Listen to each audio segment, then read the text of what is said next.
Good morning students. आज हम बात करेंगे वायुमंडल के संगठन और संरचना के बारे में। वायुमंडल का संगठन और संरचना जो टॉपिक है ये भौतिक भूगोल के अंतर्गत आता है, जो कि बीए पार्ट प्रथम और एमए प्रीवियस में ये पेपर चलता है। और इसमें आज हम बात करते हैं वायुमंडल के संगठन एवं संरचना के बारे में, जिसे इंग्लिश में एटमॉस्फेयर कंपोजिशन एंड स्ट्रक्चर कहते हैं।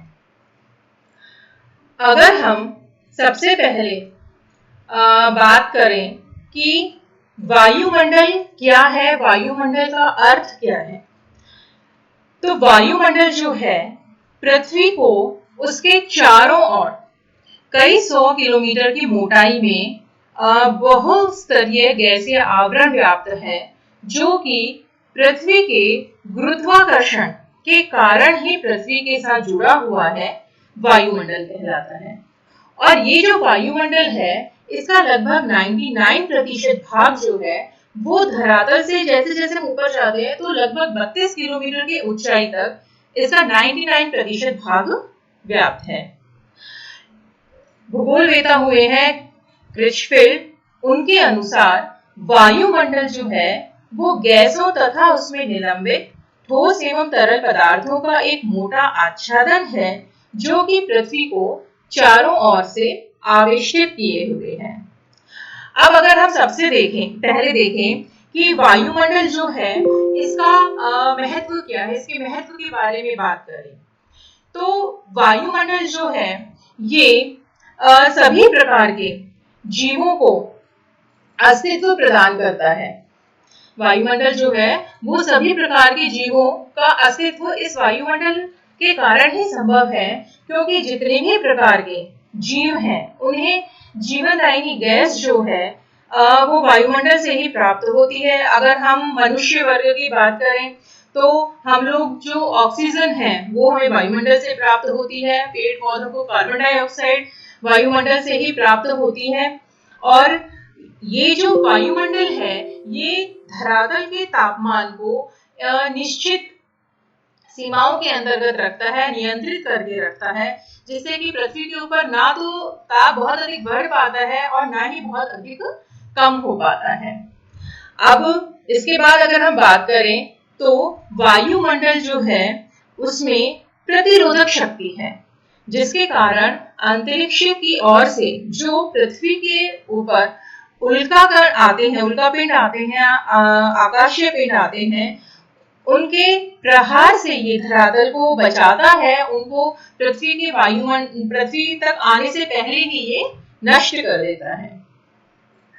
इसके बाद वायुमंडल जो है ये इसमें जलवाष्प युक्त होने के कारण जितनी भी मौसमी घटनाएं होती हैं वो सब वायुमंडल में के कारण ही संभव है, जैसे कि मेघों का बनना, वर्षा होना, पवन, तूफान आदि का जन्मदाता जो है वो एक प्रकार से वायुमंडल ही है। और एक बहुत महत्वपूर्ण कार्य जो ये करता है वो ये करता है सूर्य से आने वाली जो पराबैंगनी किरणें हैं उनको ये रोकने का काम करता है, जिसके कारण कि इसको रक्षा कवच कहा जाता है। और जो ओजोन गैस है वायुमंडल में मौजूद, समताप मंडल के अंदर जो ओजोन गैस है वो सूर्य से आने वाली इन पराबैंगनी किरणों को रोकती है, और इस प्रकार ओजोन गैस जो है वो एक रक्षा कवच का कार्य करती है पृथ्वी के लिए। अब अगर हम और देखें तो जलवायु की जो क्षेत्रीय विभिन्नता है उसके लिए भी वायुमंडल ही जिम्मेदार है, और इसके कारण ही यानी कि पृथ्वी के ऊपर जो जलवायु की क्षेत्रीय विभिन्नताएं हैं उनके कारण ही विभिन्न अलग अलग भागों में अलग अलग प्रकार की जैविक विविधता जो है वो पाई जाती है। इसके साथ वायुमंडल जो है ये गर्मी को रोककर विशाल कांचघर का निर्माण करता है, और इस प्रकार इसका हरित ग्रह प्रभाव है, जिसके द्वारा यह पृथ्वी के औसत तापमान को लगभग 15 डिग्री सेल्सियस बनाए रखता है। और इसके साथ ही वायुमंडल जो है वो जो वायुयान है उनके लिए मार्ग प्रदान करता है। अब अगर हम बात करें कि वायुमंडल के संगठन के बारे में, यानी कंपोजिशन ऑफ एटमॉस्फेयर, वायुमंडल जो है इसके अंतर्गत एक नहीं बल्कि विभिन्न गैसें मौजूद हैं। यानी कि वायुमंडल जो है वो विभिन्न गैसों का मिश्रण है, जिसमें कि नाइट्रोजन और ऑक्सीजन प्रमुख गैसें हैं। और नाइट्रोजन और ऑक्सीजन जो है वो वायुमंडल के आयतन का लगभग 98% भाग का निर्माण करती है, जिससे ये पता चलता है कि ये गैसें बहुत अधिक महत्व रखती हैं। गैसों के अंतर्गत ऑक्सीजन, नाइट्रोजन जो है ये स्थायी गैसों की श्रेणी में आती हैं, और जबकि कार्बन डाइऑक्साइड जो है वो अस्थायी गैसों है। ऑक्सीजन, नाइट्रोजन, कार्बन डाइऑक्साइड को छोड़कर जो बाकी गैसें हैं वो अक्रिय हैं, इनर्ट हैं।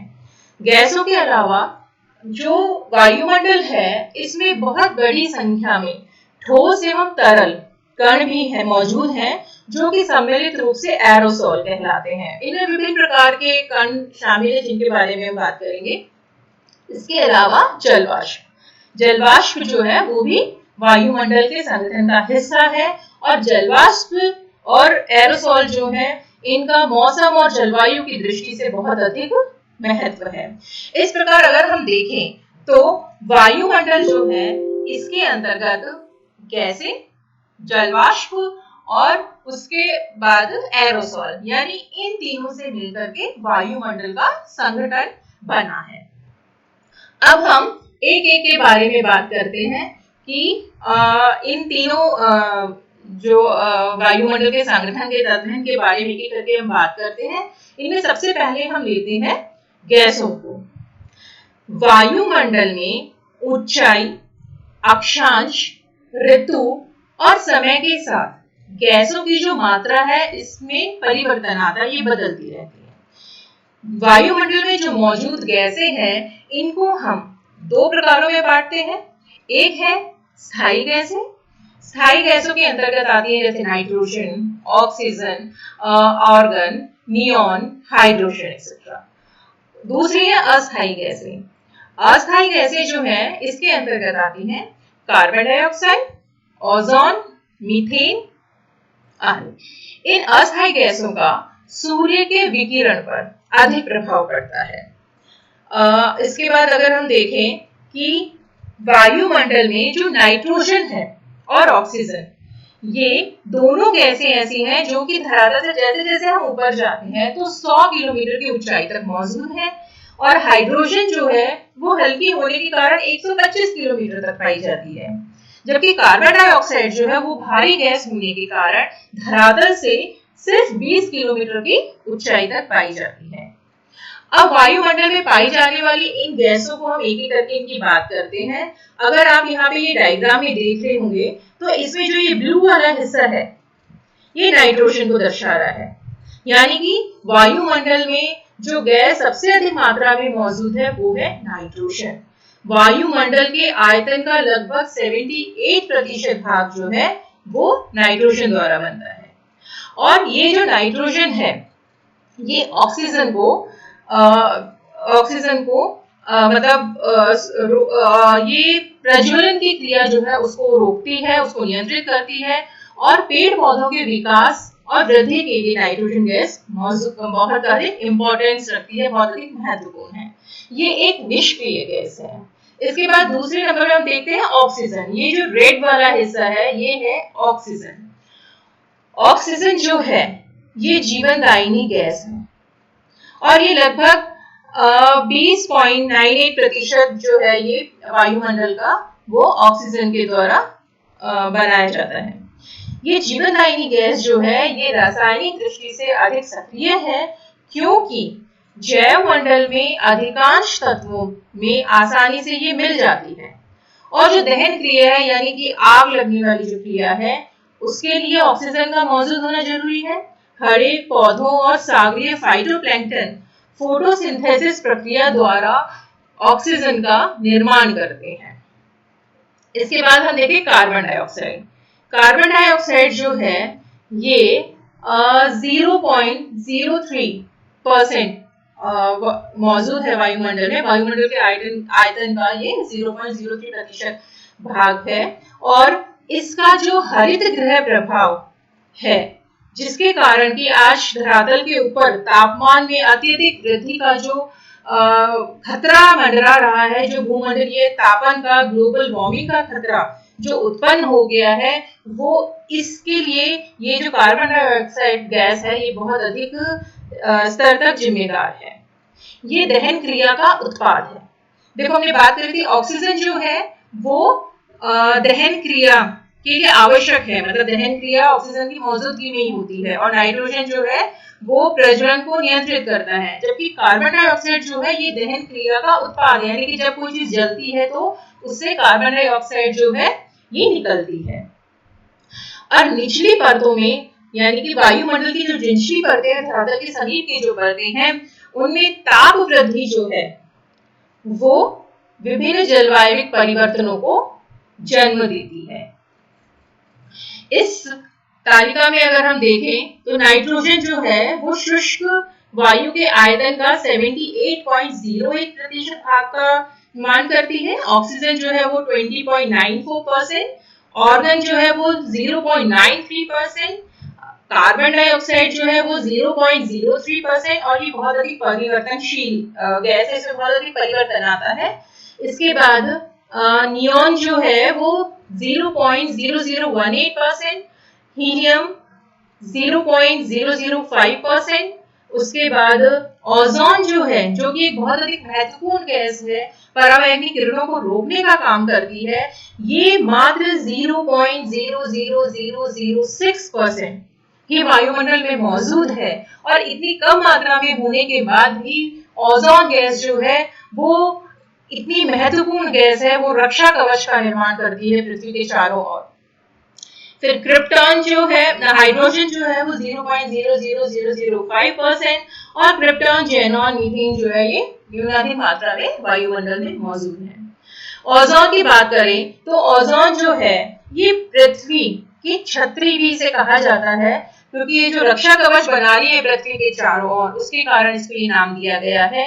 और इसका जो संकेंद्रण है, मतलब ओजोन गैस जो है वो 15 से 35 किलोमीटर की ऊंचाई के बीच अधिक मात्रा में मिलती है, और इसमें ऑक्सीजन के 3 अणुओं से इसका निर्माण होता है। ये एक अक्रिय गैस है जिसका निर्माण भी होता जाता है और इसका विनाश भी होता जाता है।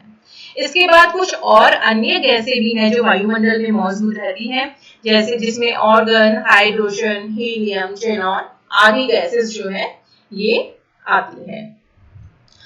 अब वायुमंडल के संगठन के दूसरे तत्व की हम बात करते हैं, जलवाष्प। जलवाष्प जो है वो वायुमंडल में उसके कुल आयतन का 0 से 5% तक मौजूद है, और ये सबसे अधिक परिवर्तनशील और असमान रूप से वितरित है, और इसका वायुमंडल की स्थिरता के ऊपर बहुत अधिक प्रभाव पड़ता है, क्योंकि ये जलवाष्प जो है वो तापमान और आर्द्रता के अनुसार इसकी जो मात्रा है वायुमंडल में वो परिवर्तित होती रहती है। कार्बन डाइऑक्साइड की भांति ही वायुमंडल में जलवाष्प भी ग्रीन हाउस इफेक्ट रखता है, हरित गृह प्रभाव रखता है, और इसी वजह से इसका मौसम और जलवायु की दृष्टि से बहुत अधिक महत्व है। और अगर हम धरातल से जैसे जैसे ऊपर जाएं तो भूतल से 5 किलोमीटर की ऊंचाई तक वायुमंडल का 90% जलवाष्प मौजूद है। जलवाष्प से ही तूफानों और जो ठंडे झंझा होते हैं, जो कि तूफान वगैरह आते हैं, इनको शक्ति मिलती है। जलवाष्प का वायुमंडल की स्थिरता पर भी प्रभाव पड़ता है, और अगर हम वायुमंडल में जितना भी जलवाष्प मौजूद है, समस्त जलवाष्प की जो मात्रा है उसको अगर हम संघनित कर दें, एक साथ संग्रहण कर दिया जाए, तो पृथ्वी जो है हमारी, पृथ्वी के चारों ओर, पृथ्वी की सतह के ऊपर लगभग 2.5 सेंटीमीटर मोटी जल की सतह का निर्माण हो जाएगा। जलवाष्प जो है इसकी मात्रा विषुवत रेखा पर अधिक होती है, जबकि मरुस्थल में यह 0 तक गिर जाता है, और यह तापमान का एक नियंत्रक है, ये तापमान को नियंत्रित करने का काम भी करता है। अब वायुमंडल के संगठन के तीसरे अंक की हम बात करें, जो कि एरोसोल या धूल कण है। ये वायुमंडल में निलंबित कणिकीय पदार्थ तथा तरल बूंदों के रूप में होते हैं और इन्हें सम्मिलित रूप से एरोसोल कहा जाता है। ये कण भी वायुमंडल के परिवर्तनशील तत्व हैं, जिनमें ज्वालामुखी से निसृत धूल कण, राख कण, धुआं, कालिका, महासागरीय लवण, चट्टाने या पर्दन से प्राप्त शैल कण, रेगिस्तान के धूल कण आदि जो कण है वो शामिल होते हैं, आदि पदार्थ शामिल होते हैं। ये धूल जो है ये आर्द्रताग्राही केंद्र होते हैं, जिनके चारों ओर जो जलवाष्प होता है वो इन धूल कणों के चारों ओर जमा होता है, संघनित होता है और वर्षण के विभिन्न रूपों की उत्पत्ति का कारण बनते हैं ये धूल कण इस वजह से। और इन नाभिकों की मात्रा, यानी जो धूल कण है, इनकी मात्रा समुद्रों के ऊपर अधिक मिलती है और ये अशुद्धियों की मात्रा अधिक होने के कारण ही वायुमंडल की जो दृश्यता है वो कम हो जाती है। मतलब ये जो धूल कण है ये दृश्यता को प्रभावित करते हैं। धूल कणों का महत्व वायुमंडल के विभिन्न रंग बिरंगे दृश्यों के लिए भी है, जैसे सूर्योदय, सूर्यास्त, इंद्रधनुष के रंग जो है वो इन्हीं कणों के मौजूदगी के कारण होते हैं। सूर्योदय और सूर्यास्त के समय हमने देखा होगा कि लालिमा सी दिखाई देती है वायुमंडल में, मतलब सूरज जब उगने वाला होता है और जब छिप रहा होता है तो लालिमा सा जो ऑरेंज सा रेड सा जो कलर दिखता है वो इन धूल कणों के कारण ही संभव होता है। इंद्रधनुष के जो रंग दिखते हैं हमें सतरंगी रंग, वो भी इन धूल कणों के कारण ही संभव होते हैं। और वायुमंडलीय गैसों और धूल कणों से होने वाले वर्णात्मक प्रकीर्णन से ही आकाश जो है वो हमें नीले रंग का दिखाई देता है। इस प्रकार वायुमंडल का जो संगठन है कि किन किन तत्वों से वायुमंडल की बना है, जिसमें कि हमने गैसों, जलवाष्प और एरोसोल के बारे में बात करी। अब हम नेक्स्ट लेक्चर में बात करेंगे वायुमंडल की संरचना के बारे में कि वायुमंडल जो है उसकी संरचना किस प्रकार की है। वायुमंडल जो है वो गैसों का बहुस्तरीय आवरण है, तो वो जो स्तर है, वो जो परतें हैं, वो वायुमंडल की संरचना के अंतर्गत आते हैं। तो वायुमंडल के संरचना के बारे में हम इस लेक्चर के सेकंड पार्ट में बात करेंगे। Thank you. Stay safe, stay happy.